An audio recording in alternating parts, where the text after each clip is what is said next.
Isang mapagpalang umaga sa ating lahat, mga kapatid ko kay Kristo. Mula sa The Solid Rock Morning Devotion, isang kagalakan na muli tayo ay makapagbulay-bulay sa salita ng Panginoon sa umagang ito. Mga ilang minutong pagbubulay-bulay ng mga salita ng Panginoon upang papurihan at sambahin ang ating Panginoong Hesukristo. Yan, magandang umaga po sa ating lahat. Malugod ko kayong binabati sa ating muling pagtitipon para sa The Solid Rock Morning Devotion. Isang pagpapala ang panibagong umaga na ipinagkaloob sa atin ng Panginoon. Isang panibagong pagkakataon upang siya ay sambahin, pasalamatan, at makinig sa kanyang banal na salita. Sa gitna ng hamon, responsibilidad, at iba't ibang pagsubok na ating kinaharap, naway magsilbing matibay na pundasyon ang ating pagninilay sa salita ng Diyos. Tulad ng isang bahay na itinayo sa ibabaw ng matibay na bato, ang ating buhay ay maging matatag kapag ang Panginoon ang ating sandigan at ang kanyang salita ang ating sinusunod.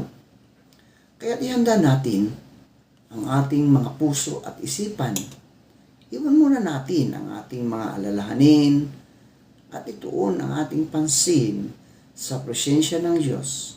Manalangin tayo na buksan niya ang ating isip upang maunawaan ang kanyang mensahe at palakasin ang ating pananampalataya upang maisabuhay natin ang kanyang kalooban sa buong maghapon.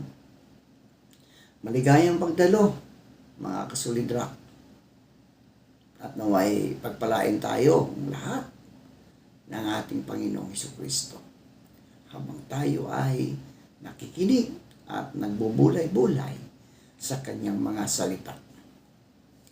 Ang ating pong pagninilayan ngayong umaga ay makikita sa Santiago 14 hanggang 26.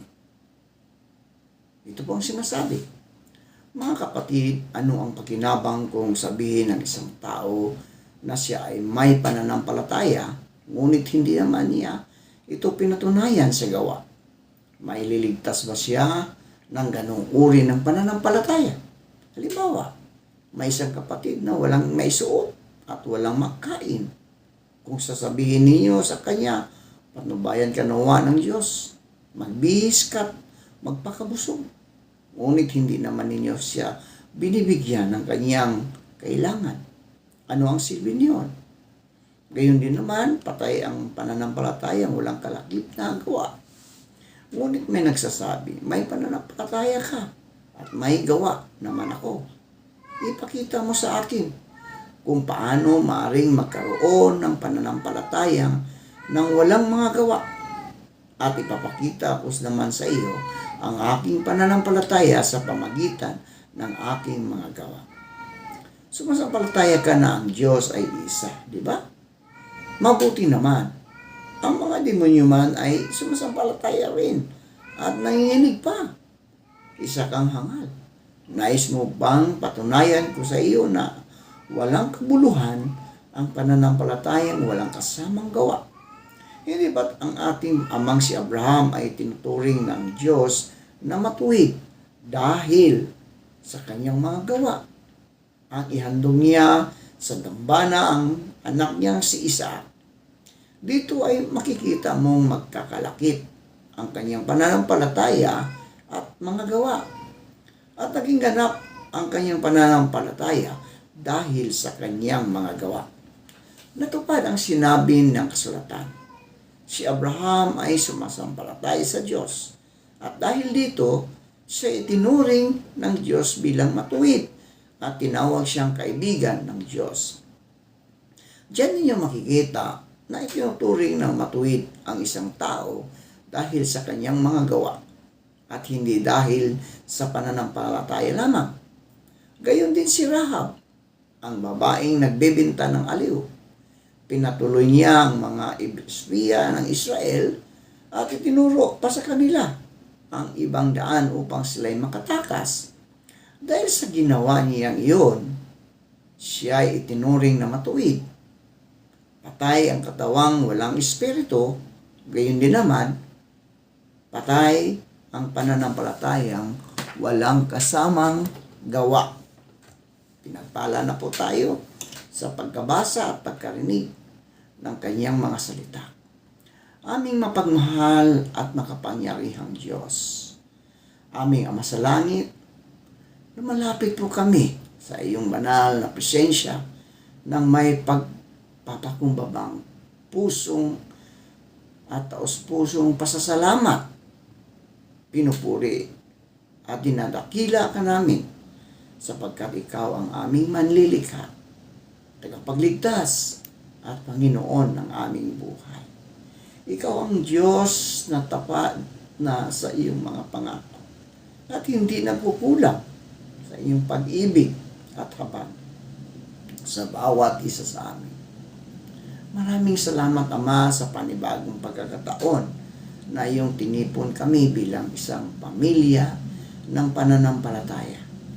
Salamat sa buhay na iyong ipinagkaloob, sa lakas, sa kalusugan, at sa lahat ng biyayang aming tinanggap araw-araw. Salamat sapagkat sa kabila ng aming mga kahinaan at pagkukulang, patuloy mo kaming inanyayahan na lumapit sa iyo at maranasan ang iyong biyaya. Ama, salisin mo ang anumang pag-aalala, takot, o anumang hadlang na maaaring makaagaw sa aming pansin sa iyo. Ituon mo ang aming puso sa iyong presensya at tulungan mo kaming sambahin ka ng may buong katapatan at kagalakan. Linisin mo rin ang aming mga puso sa anumang kasalanan at turuan mo kaming mamuhay ng may pagsisisi at pagsunod sa iyong kalooban. Pagpalain mo ang bawat bahagi ng aming pagsamba ngayon. Basbasan mo ang mga mangunguna sa panalangin, sa pag-awit, sa pagbasa ng iyong salita, at sa pangangaral. Puspusin mo sila ng iyong karunungan, kapangyarihan at pag-ibig upang ang lahat ng gagawin ay maging kalugod-lugod sa iyong paningin at maging pagpapala sa iyong harapan. Dalangin din namin ang bawat dumalo. Palakasin mo ang mga nanghihina. Pagalingin mo ang mga may karamdaman. Aliwin mo ang mga nalulungkot at bigyan mo ng pag-asa ang mga dumaraan sa mabibigat na pagsubok. Naway maranasan ng bawat isa ang iyong presensya at kapayapaan habang kami ay sama-samang sumasamba sa iyo. Sa lahat ng aming gagawin sa oras na ito, naway ikaw lamang ang maitaas at maluwalhati. Turuan mo kaming maging mga alagad na hindi lamang nakikinig sa iyong salita. Sa ang lahat ng papuri, karangalan at kaluwalhatian ay iniaalay namin sa iyo sa makapangyarihang pangalan ni Jesucristo na aming Panginoon at tagapagligtas. Amen. Yan, no? Mga kasulidrak, magandang umaga muli. Ang pamagat ng ating pananampalataya ay ang pananampalatayang may bunga. Yan, pananampalatayang may bunga. Ayon sa Santiago 2, talatang 14 hanggang 26, no? Ay isa sa pinakamatinding paalala sa bawat Kristiyano tungkol sa tunay na kahulugan ng pananampalataya. Itinatanong ni Santiago, ano ang pakinabang, mga kapatid ko, kung sinasabi ng isang tao na siya ay may pananampalataya, ngunit wala namang gawa? May liligtas ba siya ng ganoong pananampalataya? Ang tanong na ito ay hindi naglalayong pagdudahan ang biyaya ng Diyos, kundi hamunin, no? Hamunin ang bawat mananampalataya. Na suriin kung ang kanilang pananampalataya ay tunay na buhay at aktibo. Maraming tao ang nagsasabing sila ay naniniwala sa Diyos. Oo, maraming yan. Marami sila ay nagsisimba. Maraming nananalangin, nagbabasa ng Biblia, at nagsasalita tungkol sa pananampalataya. Ngunit mga kasulidra, ang tunay na tanong ay hindi lamang kung ano ang ating sinasabi, kundi kung paano natin ito isinasabuhay. Paano isinasabuhay? So ang pananampalatayang tunay ay hindi nanatili sa salita lamang. Ito ay nagbubunga. Nagbubunga ng pagmamahal, nagbubunga ng paglilingkod, katapatan, at pagsunod sa Diyos. Iyon ang totoong mga kasolidra. Nagbigay si Santiago ng isang practical na halimbawa. Kung may kapatid na walang may suot at walang makain, ngunit sabihin lamang natin, humayo ka ng payapa. Magpainit ka at magpabusog. Nang hindi natin tinutugunan ang kanyang pangangailangan. Ano ang silbi ng ating mga salita, mga kasolidra? Ano ang silbi? Ang ganitong pananampalataya ay walang kabuluhan sapagkat hindi ito naisa sa buhay sa pamagitan ng pag-ibig. Ang Diyos ay hindi lamang naghahangad ng magagandang pananalita, kundi ng pusong handang kumilos para sa kapakanan ng iba.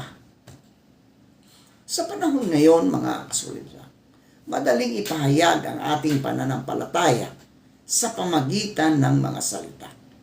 Mga post sa social media o mga pahayag ng paniniwala. Ngunit, mga kasolidra, mas mahalaga kung ang ating pamilya, mga kaibigan, katrabaho, at mga taong nakapaligid sa atin ay nakikita ang pagbabago sa ating buhay. Nakikita ba nila ang ating pagpapatawad? Nakikita ba ang ating katapatan? Ang ating kababaang loob? Ang ating malasakit sa nangangailangan? Ito nga ang mga bunga ng pananampalatayang buhay. Hindi sinasabi ni Santiago na ang tao ay nalilitas dahil sa mabuting gawa. Hindi.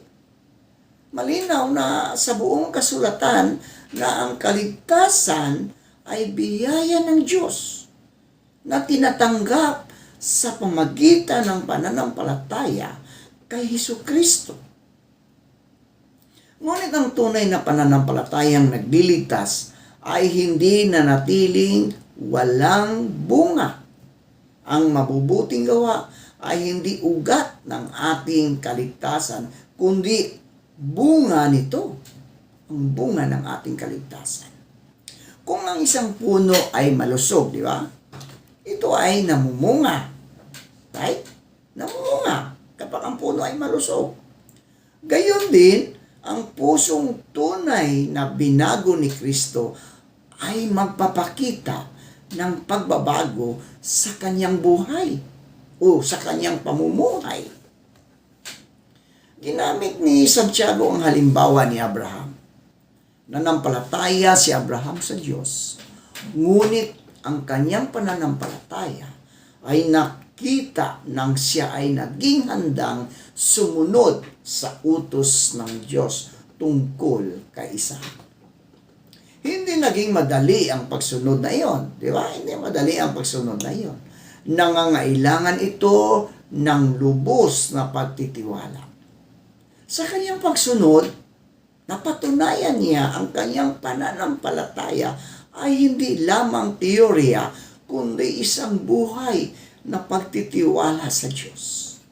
Ang kanyang mga gawa ay patunay ng kanyang pananampalataya. Isa pang halimbawa na ibinigay ni Santiago, mga kasulidrak, mga kapatid. Si Rahab, no? Si Rahab, siya ay isang babaeng may mahirap na karaan. Mahirap na karaan. Kasi siya ay babaeng bayaran. Ngunit nang makilala niya ang kapangyarihan ng Diyos ng Israel, pinili niyang manalig. No? Pinili niyang manalig at kumilos ayon sa kanyang pananampalataya. Tinulungan niya ang mga tiktik at inilagay sa panganib ang kanyang sariling buhay. Ipinakita niya na ang tunay na pananampalataya ay may kasamang tapang, sakripisyo, at pagsunod. Sa ating panahon, ang pananampalataya ay sinusubok sa iba't ibang paraan. Sinusubok ito kapag may tukso tayong gumawa ng mali. Ngunit pinipili nating maging tapat. Sinusubok ito kapag nahihirapan tayong magpatawad. Ngunit pinipili nating magmahal. Sinusubok ito kapag may kakulangan tayo, ngunit patuloy pa rin tayong nagtitiwala sa Diyos. Sinusubok ito kapag may pagkakataong tumulong sa nangangailangan at pinipili nating maging mapagbigay. Sa bawat pagkakataon, mga kasulidrak, ipinapakita natin kung ang ating pananampalataya ay buhay o nanatili lamang sa mga salita. Mahalaga ring tandaan na ang mabubuting gawa ay hindi ginagawa upang tayo ay purihin ng tao. Ginagawa natin ito bilang tugon sa pag-ibig ng Diyos. Dahil tayo ay iniligtas ni Kristo, nais nating mabuhay sa paraang nagbibigay luwalhati sa Kanya. Ang bawat kabutihan ating ginagawa ay dapat magturo sa iba, patungo sa Diyos at hindi sa ating sarili. Ang Santiago 2, talatang 26 ay nagtatapos sa isang napakalakas na pahayag kung paanong ang katawan na walang espiritu ay patay. Gayon din ang pananampalatayang walang gawa ay patay. Ang katawan ay walang hininga, ay wala ng buhay. Gayon din ang pananampalatayang walang bunga ng pagsunod at pag-ibig ay hindi nagpapakita ng buhay na relasyon sa Diyos. Ang tunay na pananampalataya ay isang kumikilos, hindi ito perpekto, ngunit ito ay patuloy na lumalago at nagbubunga. Ang talatang ito ay paanyaya sa bawat isa sa atin na suriin ang ating sarili. Hindi sapat na kilala natin ang salita ng Diyos. Dapat natin itong isabuhay. Hindi sapat na dumalo tayo sa pagsamba. Dapat nating dalhin ang mensahe ng Ebanghelyo sa ating tahanan, sa ating trabaho, sa paaralan at komunidad. Ang ating pananampalataya ay dapat makita sa ating pag-ibig sa Diyos at sa ating malasakit sa kapwa. Sa huli, ang Santiago ay nagpapaalala na ang tunay na pananampalataya ay hindi lamang ipinahahayag ng labi, kundi ipinakita sa buhay. Ang mga gawa ng pag-ibig, kabutihan, katapatan, pagpapatawad, at paglilingkod ay hindi kapalit ng pananampalataya. Sila ang malinaw na bunga nito. Bunga. Naway maging buhay ang ating pananampalataya. Isang pananampalatayang nagtitiwala kay Kristo, sumusunod sa Kanyang salita, at nagdadala ng pag-asa at pagmamahal sa mundong nangangailangan ng liwanag ng Diyos. Ito ngayon ang hamon sa atin, mga kapatid, mga kasulidra. Batay sa Santiago 2:14-26, suriin ang iyong pananampalataya. Tanungin ang iyong sarili, ang aking pananampalataya ba ay nakikita lamang sa aking mga salita? O ito ba ay nakikita sa aking pamumuhay? Ang tunay na pananampalataya ay hindi lamang sinasabi, kundi isinasabuhay araw-araw. Isabuhay ang salita ng Diyos. Huwag tayong maging tagapakinig lamang, mga kasulidrak, sa salita ng Diyos. Isabuhay natin ang kanyang mga utos sa ating tahanan, sa ating trabaho, sa paaralan, komunidad. Ang ating mga kilos ay dapat sumasalamin sa ating pananampalataya kay Kristo. Maging sensitibo sa pangangailangan ng iba. Maraming tao ang nangangailangan ng tulong, pag-asa at pagmamahal. Huwag lamang tayong magsabi ng ipagdarasal kita, kundi maging handa rin tayong tumulong ayon sa ating kakayahan. Ang pag-ibig ay pinapakikita sa gawa. Mamuhay ng may integridad. Ang ating pananampalataya ay dapat makita sa ating katapatan, pagiging mapagkakatiwalaan, at mabuting pag-uugali.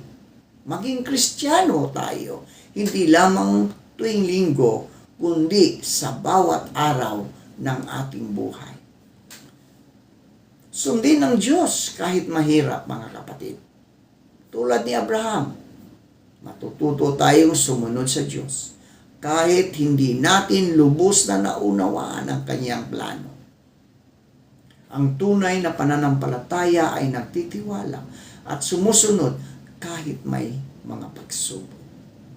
Huwag husgahan ang tao batay sa kanilang nakaraan. Tulad ni Rahab, na ginamit ng Diyos sa kanyang dakilang layunin. Tandaan natin, walang taong hindi kayang baguhin ng biyaya ng Diyos. Maging instrumento tayo ng pagtanggap, pag-asa at pagmamahal. Maglingkod ng walang inaasahang kapalit. Ang paglilingkod ay hindi para sa sariling papuri, kundi para sa kaluwalhatian ng Diyos. Gawin natin ang makabutihan dahil mahal natin ang Panginoon, ang ating kapwa. Maging buhay na patotoo. Sa panahon ngayon, mga kasulidrak, maraming tao ang hindi nagbabasa ng Biblia, ngunit binabasa nila ang ating buhay.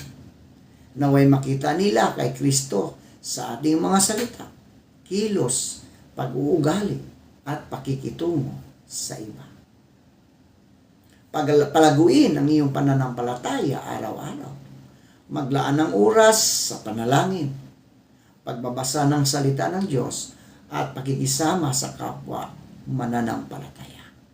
Ang pananampalatayang pinapangalagaan ay patuloy na lumalago at namumunga, maging ilaw at asin ng sanlibutan. Tinawag tayo ng Diyos upang maging liwanag sa gitna ng kadiliman, sa ating mabubuting gawa, katapatan, pagmamahal, at paglilingkod. Naway makita ng mga tao ang kabutihan ng Diyos at mapapurihan siya. Mga kapatid, hindi tayo tinawag ng Diyos upang magkaroon lamang ng pananampalatayang nasa labi. Labi, ito. Tinatawag niya tayo upang magkaroon ng pananampalatayang buhay. Isang pananampalatayang kumikilos, nagmamahal, nagpapatawad, naglilingkod, at sumusunod.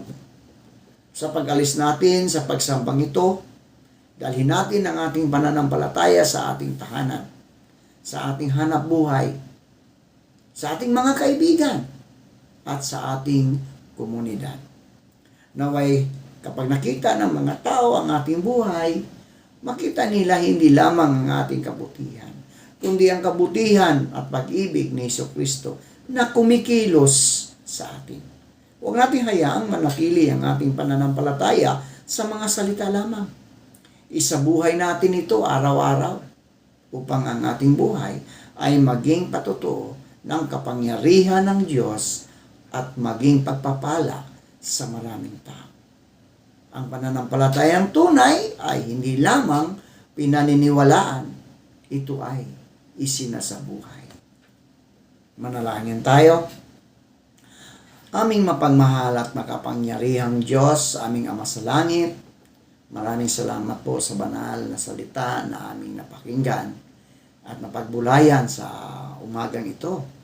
Salamat sa paalala mo sa pamagitan ni Santiago na ang tunay na pananampalataya ay hindi lamang nakikita sa aming mga salita, kundi higit sa lahat sa aming mga gawa. Salamat sapagkat patuloy mo kaming tinuruan na ang aming pananampalataya kay Kristo ay dapat mamunga ng pag-ibig, kabutihan, katapatan at paglilingkod. Panginoon, patawarin mo kami sa mga pagkakataong madali kaming magsalita tungkol sa pananampalataya, ngunit nakukulang kaming isabuhay ito.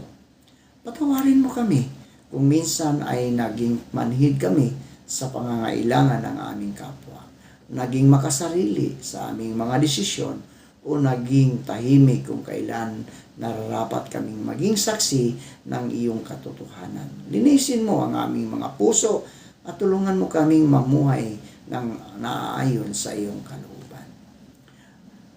Hinihiling namin ang kapangyarihan ng iyong banal na Espiritu upang baguhin ang aming buhay.